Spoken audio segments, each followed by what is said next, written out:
Another poem that we're working on this week on our list of poems is called Richard Cory, and it's written by a poet called Edwin Arlington Robinson. He lived in the late 19th century to early 20th century, and this poem actually was written in 1897. So let's move forward. So here is Richard Cory. Whenever Richard Cory went downtown, we people on the pavement looked at him. He was a gentleman from sole to crown, clean-favored and imperially slim. And he was always quietly arrayed, and he was always human when he talked. But still he fluttered pulses when he said, "Good morning," and he glittered when he walked. And he was rich, yes, richer than a king, and admirably schooled in every grace. In fine, we thought that he was everything to make us wish that we were in his place. So on we worked, and waited for the light, and went without the meat, and cursed the bread. And Richard Cory, one calm summer night, went home and put a bullet through his head. So, moving forward with this surprise ending poem, one that we certainly didn't see coming. The type of poem is a regularly rhymed and rhythmic four-stanza poem with 4 lines per stanza. Like I Wandered Lonely as a Cloud, it has very regular rhymes and rhythms in each line.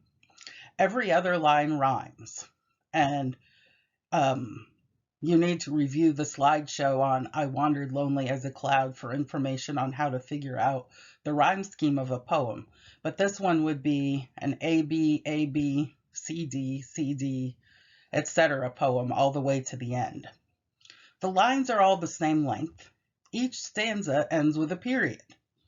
So there's not even any enjambment or other types of poetic features where lines merge together per stanza. This regular melodic rhythm and form are ironic. Why would they be ironic? I think Edwin Arlington Robinson wrote the poem this way in this format and structure to ironically contrast with the actual theme of the poem and what happens at the end. Because with those first 3.5 stanzas, we certainly aren't expecting, based not only on the content, but based on the melodic, melodious structure, that something would happen to Richard in the way that it does. The speaker and the action. So let's go forward with the speaker first. The poem's speaker is not Robinson, the poet who's writing this poem. We can know that because he doesn't use the word I. He actually creates a character. It's not at all like I Wandered Lonely as a Cloud, where we could tell that it was Wordsworth actually experiencing these things and writing the poem. The poem speaker is not Richard Cory. Richard Cory is actually the main character of the poem. So who is the speaker then? We must look for the speaker using what we know about narration. We people on the pavement. So I've highlighted we people here. We people are actually the speaker. The people on the pavement, or those characterized as below him in social class as he walks through town, are the speaker. They are poor, he is rich. Why does he say people on the pavement? Perhaps that's suggesting a downward fall of the people in some way, that they've placed Richard up on a pedestal as an icon or an idol. They're walking along on the pavement, while even if he is also, he's seen metaphorically as above them. The action of the poem is simple. Richard Cory greets people every morning as he walks downtown. People stand in awe of him because they know he is rich and handsome. And he's also humble. He doesn't seem arrogant about his wealth at all. We are surprised at the end when Richard Cory, seemingly someone who has it all, kills himself one calm summer night. So that's the speaker and the action of the poem. So the setting and the situation. The poem, I believe, is set in Robinson's time, so around the late 1800s in a city. It's set in a town. People are on the pavement. Richard Cory goes downtown. People are there working. They're probably on their way to work, perhaps in a factory or in lower wage working conditions. We don't know really much else about the spatial or temporal setting. We do know, though, that there is a divide between wealth and poverty in this town. People curse the bread since that's all they have to eat. They wait for the light, which is already a halo or a crown around Richard Cory. So they're metaphorically waiting for the light. They're waiting for the light in their life that will help them rise out of poverty. Well, Richard Cory already has it. So here are some examples of language usage, figures of speech, and sounds. Metaphor, the main metaphor in the poem is Richard Cory compared to a king. So there are two meanings of soul to crown. We have the crown of his head, like on the top of his head. That's called the crown of your head. And also the crown that a king wears, of course. Imperially, slim. The word imperial has to do with kingly. Richer than a king, of course, he's very wealthy. Could the word soul also have a double meaning as well? He's a gentleman in his very soul, and also the sole of his foot. He's a gentleman from sole to crown. So all the way from his foot to the top of his head, he's a gentleman. Rhymes, we've already talked a little bit about this. They're easy one-syllable rhymes, almost with a sing-song quality. Repetition, something that I've noticed in this poem over the years, is the use of the word and. In such a short poem, the word and is utilized 6 times, which I think perhaps suggests the nature of their knowledge of Richard Cory in relationship to him. They know many things about him. The speaker goes on and on. He's this and this and this and this. But do they know him really in a soulful sense, in the sense of what kind of a human being he is besides what they see on the surface? And I think perhaps Robinson is getting at that when we get to talk about the themes. Alliteration, if you remember from I Wandered Lonely as a Cloud, alliteration is when consonants at the beginning of words in the same line or in lines that are around each other are the same. So people and pavement both start with the letter P. P is a very hard sound, and these two ideas logically merge, people being on the pavement. So the speaker as in a lower social class than Richard Cory.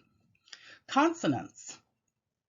I'm not sure I mentioned consonants in the last poem, but consonants occurs when you have consonant letters in the middle of words that are together, either in the same line or subsequent lines or lines that are close to one another in a poem that are the same.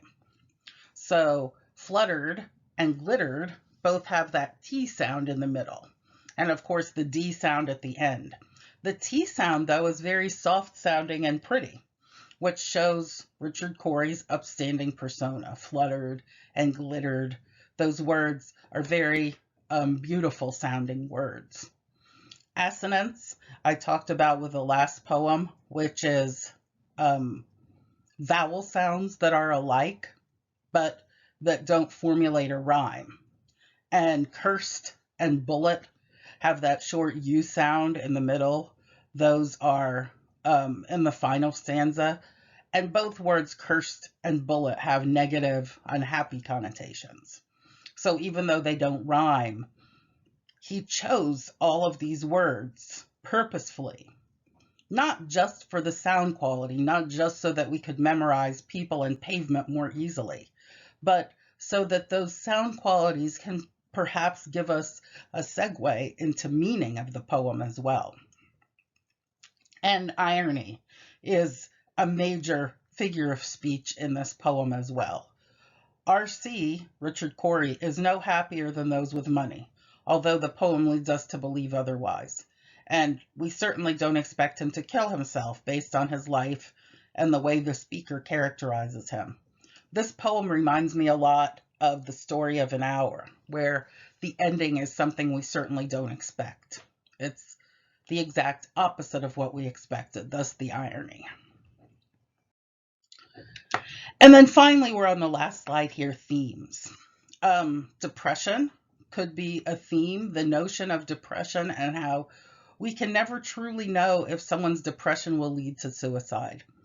Suicides are often shocking. We wonder what we could have done to help since the person maybe never looked or seemed depressed.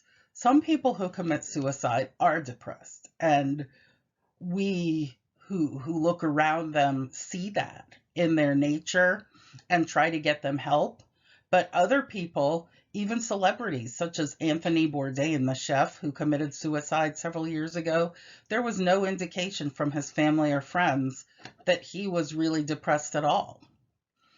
The notion of separation and isolation, Richard Cory, is never incorporated into the community. I already mentioned that notion of the word and over again. He's always separate. We people on the pavement separate themselves from Richard. He feels marginalized, perhaps. We don't know Richard Cory's perspective. We know the narrative perspective of the people on the pavement. But perhaps we can infer this. On the margins of society not fitting in, could this have led to his depression? To the knowledge that nothing was going to make him happy in life and that he was better off not living anymore. We do get the sense that in comparing him to a king, he's definitely separate from everyone else. That we think of kings and royalty as someone unlike, as people unlike regular citizens or human beings. The nature of wearing masks, I think, is another theme in the poem. One's outer appearance does not always match one's inner nature, emotions, or mental health. So Richard Cory wore a mask in life. Even if it was not a literal mask, it was a figurative mask, one that disguised what he really felt and who he was inside. Certainly a theme is money does not always equal happiness. And that comes out when we find out what happens to him at the end. Social classes rarely mingle, perhaps to the detriment of all involved. And then finally, if you ever did any research on this poem, you would see a number of critics suggesting that Richard Cory might be gay. And in 1897, someone being gay would have had a very difficult time coming to terms with their sexuality. They would have had to hide it. It was not legal, and they would have been ostracized from society. There's a lot of effeminate and feminine qualities of Richard Cory that in that time, well over 100 years ago, might have suggested that he is gay. And those qualities of fluttering pulses, and he glittered when he walked, he was quietly dressed, all of the things that aren't traditionally and stereotypically masculine. And so that may be something to consider. It's certainly a controversial interpretation and one that may not immediately come to the surface. The final thing I want to mention is there's an interesting song on YouTube inspired by the poem. And if you would like to go later to YouTube, or since you're on YouTube now watching this, and type into the search bar Simon and Garfunkel, Richard Cory, and watch the live version of them playing guitar and singing this. There are a couple of versions where the song is there, but not them actually singing it.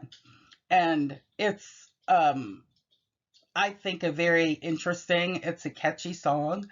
It's depressing too because of what happens to Richard Cory. But Simon and Garfunkel back in the 1960s, of course, Paul Simon became a famous singer in his own right, but they were an important and very significant duo in that time period singing. So anyway, that's the poem Richard Cory. I hope you enjoyed it, and we'll talk again later. Bye bye.